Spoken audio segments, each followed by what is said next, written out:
Well, Chrissy here with random thoughts. I'm going to preface this video by saying I have not showered today. I just had some things on my mind, and when I do that, I need to get them out and just talk about it. But I'm also really behind on my day, and it's 9 p.m. and I get distracted. I'm going to post a short later that's hilarious, and it's just how my brain works, and I have no shame. But I Temu. I Temu, and it's a thing. Also distraction. And I know as moms, we are prone to ADD and, that squirrel mentality. And a lot lately, people have oh, I think you just get distracted. No, I legit have known this for years. It was just agreed upon in therapy this week, which she's talked about it before. Also, I'm cutting up fruit that I have been trying to get to for a few days. So since I haven't gotten to it, I got to do it now because we eat a lot of fruit. We're getting low on fruit. And I'm not sure if this pineapple is even good anymore, but we're going to find out. So I, as a mom, I naturally just get distracted, but more and more recently, post-COVID, I've had COVID twice. I'm a nurse. I don't know if you guys know that. This last round was in December, which was super weird that it would be coming on, but I feel like in the last, I would say almost 3 months now, it felt like I have had Alzheimer's and just severely been distracted. I know I've never really been one to put too much on my plate, and maybe I am lately, just putting too much there, but I don't think so, but who knows. Also, with the Wegovy, I think I don't think about food all the time, so I think about everything else. What can I get done? What should I be doing? What didn't I get done? What can I do now? And that's just basically what I want this channel to be about. Just the mom stuff, the diet culture stuff that we've all lived, or well, maybe not all of us, but that I've lived. If chances are you're here, you found me by way of my cousin, who's a little more famous around here, he's the man on Manjaro. So chances are that's how you found me, or you just stumbled upon and thought, well, this looks crazy enough to be good, and you thought you'd give it a chance. So also give me your best ways to cut a pineapple, because I get the job done, but I still feel like there must be a better way. And I have to try it, because moms are that sacrificial lamb. Did this go bad? Does it just look like it's getting there? Here we go, guys.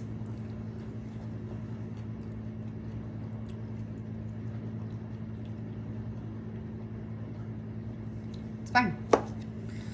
So like I said, we eat a lot of fruit. But I have learned, and the name's gonna escape me right now, but I started following this lady recently, that when I started wanting to make my own home products, and she had talked about using mason jars in your fridge, which I had a whole, I don't know if it was a fugue state I was in, and I just ordered all the things off of Amazon because my 8-year-old decided one day that we should organize our fridge, and for some reason that day, that comment was just yes, we should. And I've been organizing my entire life. I live in Iowa, so this is why prepping this fruit is important. Just in case you don't know your geography, none of this fruit is grown here. So by the time it gets all the way to the Midwest, it's lived about half its life that it's going to, off of the tree, vine, what have you, that it grows. So obviously the pineapple I'm just putting in a jar, and I have these lids. I will tag her. I don't know if she's on YouTube. I watch her website, but I'll link it down below. She's like amazing. I get her emails and stuff. And she's got a lot of good tips, and I never just take what someone tells me. I never take a recipe at its word. I always add my own spin on it. So anywho, clean. If you could see over here, there's like so much fruit. There's blueberries, grapes, and strawberries drying on, you know, the baking drying racks because I've washed them. I took the tops off of the strawberries, and I haven't taken the little stems off the blueberries yet. I have to go through them more. There was a lot of soft ones today, and I don't know if this is a thing, but I have like a fear of the soft fruit. Does that make sense? So when a food, I guess I shouldn't say fruit, when a food is supposed to be firm and I take a bite of it and it's not firm, like it ruins the whole plate for me. It's a texture thing. And so cherry tomatoes, blueberries, strawberries, grapes, like I have to feel them. I have to have the firm ones, or like, I mean, I hate to call myself a princess, but like, it's my taste buds. I can't do it. I tried for years with mushrooms. Like every time I tried them, I hated them. Like I just couldn't do the texture until I started eating more healthy. And I craved them one day, and I was like you can eat things with mushrooms in it, but like I've always just wanted sauteed mushrooms and onions on a steak. Like that just sounds amazing. It's just never been anything I've been able to tolerate until it was. I mean, of all places, Applebee's with the, I don't even know which, it's a grilled chicken. Might even be the Bourbon Street chicken. I don't know, but it had, yeah, chicken and shrimp. It has mushrooms and onions and, on top of the chicken and cheese and then some shrimp. But anyway, that was the day. It tasted amazing, and I was like, this is a win. I have done this my entire life. I've wanted to love these things, and I finally do. So I don't think I'll ever like squishy fruit. I don't know why that's a thing. Anyway, that is not what we are here for. So here's my pineapple. That's gonna stay so much more fresh in my fridge. One down, one to go. So I don't know what we're gonna do now. I think maybe a cantaloupe. I've got a cantaloupe, I've got 2 mango. I've even got a pomegranate, which I need a much smaller container for. But yeah, I should have grabbed a garbage bowl, but this is how we're gonna live our life. Life is messy. We're just gonna soak it up, okay? So I am mid-January, I started Wegovy, right? And I, you know, started out on the 0.25, and I was a week on the 0.25, or a month on the 0.25. Then I went to the 0.5 for a month, and then I went to the 1 for 2 months. And this is where my thoughts of the day have come in. Today I have been like so hungry, and I actually did my shot a little early because I was so hungry. I don't know if I should say that, but I did. I just had been getting so hungry, and I was over it, and I had already spoken with my nurse practitioner, and she had already put in a prescription for the 1.7, which I'm going to, and it's in today. But all right, if you're from the Midwest, you know, and I don't know if they do this all over, but we are having a garage sale Friday and Saturday, and at my house, because it's citywide garage sales, and I am trying to get everything ready for that, and it's been a task. So that is what I've been supposed to be doing today, which, listen, I have gotten a lot done. So basically it's just going through anything I'm getting rid of. I'm just making piles, because like later at night, I can just sit there and tag it, and that's fine. And then I'll take it out Thursday night, Wednesday night, I don't know. We park in the garage, but right now we're not parked in the garage. I should probably put my car in the garage. tonight. See, squirrel all the time. Because, well, I'm not leaving till it's going to be light out tomorrow, so I think we'll be fine. Yes, I'm afraid of the dark. My husband works third shift. I'm afraid of the dark. And so I like to get into my car in the garage in the morning when I have to be to work at early hours. But tomorrow I do not because I am on call. So I am the last one in the building. So today, so like, here's my life. I used to be able to eat an entire box of macaroni and cheese by myself and then some. Not gonna lie. I'm also gonna try this cantaloupe, and I'm sorry, it's rude eating on camera, but doing it. This is life. That's good. All right. It matters if the fruit's fresh or if, you know, it's starting to turn. You don't want to even bother with it. But, so I've probably dieted since I was 10. I don't know that I've always been profoundly overweight. I've always felt like I have been because comparatively, I knew, like I just didn't fit into the clothes that the other girls fit into, you know? And so it's just been a process. Like I remember my mom and my grandma going on this cabbage soup diet when I was 10, and guess who got to go on it with them? Yours truly. So, you know, and most recently, actually, I mean, I've done keto, which I did keto for 3 years. I did well at it. I felt great. I know, I mean, I looked great for me. I thought I looked great, and that is saying something because we are our own worst critics. So if you feel like you looked great, you looked great, all right? And so that just, we had a string of weddings where the wheels just fell off, okay? Like I was just, there is nothing at a Midwest wedding for keto, okay? Until now, because everybody's doing it. Well, apparently as before it was cool. Oh well, I've never been on time for anything.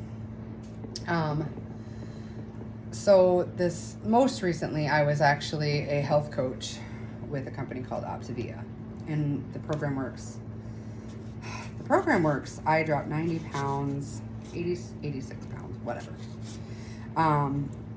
I felt great. I looked great. I just saw some pictures of myself in a bathing suit in summer of 2021, and I was like, dang girl, you don't look like that no more. And that's okay. I mean, I don't hate myself for it. I'm a little disappointed. But for me, I think that wasn't sustainable because what that did was it gave me such strict guidelines that when I would hit stress, I would just, I would binge. And I think that made me realize, like, it wasn't that yes, I was binging, but it wasn't like I was binging over what had gotten me to 320 pounds. And that was before keto. So I was back up to 302 then when I started Optavia. And I just said, you know, I'm not going back to 320, which was after my third kid. And I'm pretty sure I've had postpartum depression every child. I mean, yeah, like my stepmom even told me once, I think you might have a little after my son. And I was, didn't occur to me till later that, oh man, you know what? She was telling the truth once I actually learned more about it. I was young and naive, you know, whatever. But yeah, I really had it something bad after Nora, my youngest. I would stay in bed. You know, I was a nurse. I could justify if I wasn't at work. I had a hard, stressful job, and life was just, had dealt me all these cards, you know, and I just could justify living my life from my bed. And sorry, this is an emotional story for me because I missed a lot of what I should have been doing with my youngest. And I probably overcompensate for that now, but I'm okay with that. She knows I love her. She's well loved. She's well taken care of. And I mean, her dad made up for it, but like, there was many trips to the park I didn't go on. I didn't go to friends' weddings. I didn't go to family things because it was debilitating anxiety to the point where, like, I have a beautiful family. And when I say beautiful, I don't mean they are wonderful people, because they are, but they are also beautiful people. And I have always had a touch of, you know, inadequacy, being a big girl, whatever. But when I was in that depression, I couldn't bring myself to even look nice. Like, I never looked good enough in my mind for them. Now, mind you, my family probably thinks I'm nuts for saying things like this, because this is not how they think. They don't care if you come in sweatpants. They want you to be there. We have a very close family. They love you for who you are, not what you are, and all the things. In spite of your flaws, not despite your flaws, however that goes. They love you through it. They love you where you are. I mean, I have a wonderful family. I could not get out of my own head. And so I think part of not being able to, like, stop and always having something to do now, even though I'm not where I was a couple years ago, or a couple years before that even, I don't ever want to go back to that place. I do enjoy a nap, but if I have one more consistently, like, I start to get worried. I overcompensate in the other direction. So all this is to say that I, at baseline, to those memories, and probably some core memories of what my youngest would have, lived a lot of that life in bed, right? And it's just not a proud moment. It's not something I want to go back to. And it's not something I really like to think about, because, like I said, I'm not proud of it.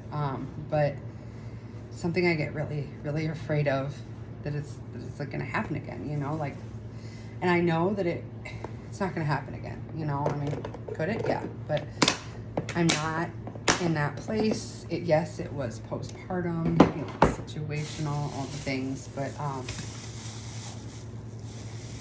so anyway, I was so restricted on Optavia that, like, things kind of got out of control. My son and I weren't getting along.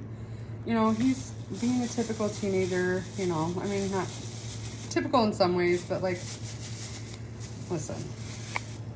When they say, or I just saw this short reel, whatever you want to call it, the other day, that was talking about your firstborn son, and I'm sure it's just your firstborn being just like you. And if I could tell you in one word or in one statement what kind of child I was, it was, I learned every lesson there was to learn the hard way. Now, I wasn't always like that. The later years, basically. Now, I'm going to say my junior and senior year in high school. I mean, if my family knows better and they want to put it in the comments, that's fine, you know. There's a lot of things that my parents tell me that happened or that we did, or, you know, I don't remember. Like that didn't happen, because I think I probably just blocked it out because I was just a jerk. I could say so many more words, but let's just say I was a jerk. Now, my son, mind you, and my daughter, my older daughter, have lost their father. I'm on my second marriage, and that brought up a lot of things. And oh gosh, yes, a lot of things for them. So not only was my son probably always going to be just like his mother in his decision-making skills, then he's got this traumatic event that shook his world more than anyone will ever know. It's not my story to tell. I'm going to be brutally honest, because you know what? I'm going to own it. This is my story to tell. My kids didn't lose a good dad. I'm sorry, they didn't. They lost the potential. And that's... He tried. the man that I left, the man that I divorced, was not the man that I was ever in love with. And there was a lot of things that made me realize, listen, we never should have gotten married. We had a child before we were married. I was trying desperately to not be the person I had been for years, and I was trying to do the right thing and get married, right the wrong. FYI, that is not what you should do. Don't get married for the wrong reasons. So, anyway, my son then he's made some choices like I made, and I think I wasn't dealing with them very well in the beginning, so I ate. I turned to food, and I turned to food hardcore. My husband works third shift, my current husband, obviously, and my kids obviously go to bed. My youngest is going to be 9 this month, so, yeah, I would eat overnight or, at night before I would go to bed. If I didn't go to bed feeling physically ill, I would wake up feeling physically ill, and then I could, maybe make it through the morning, maybe make it a whole day, sometimes 2, but on that 3rd day, the wheels would fall off again. I'd get emotional. I'd get in an argument with my son. Am I happy about every decision he makes? No, but I had to stop and understand that, listen, I made some of those same mistakes, and what I've learned about being a parent is what I did to my parents sucked. It sucks on the other side. It's terrible. Did we make the same choices? No. I'm going to go as far as to say he's not even making as bad of decisions as I did when I was his age. And I'm glad about that. Or I don't know about it, one of the two. And golly, I just don't want to know, okay? I've come full circle. I'm not that person. I went through a time. We've all had a learning experience. We've all had something we're not proud of. I am not the type of person that will hide it. I am the type of person that will own it, no matter how bad it is. It makes you who you are. I'm kind of proud of who I am now. It's hard to say. It's really hard to say. I'm not used to saying positive things in public about myself. It's hard to even hear someone else say it. And that's a whole thing that we can psychoanalyze later. But, yeah. So that is, I just decided that I couldn't be on something so restrictive anymore. And I'm not bad-mouthing that program. Gosh, it is good. They have results. They're many, many, many successful people. It is awesome, but it can't be where I'm at right now from my own health standpoint. And so I was just miserable. My dad has type 2 diabetes. David, if you're here because of David, my cousin is type 2 diabetic.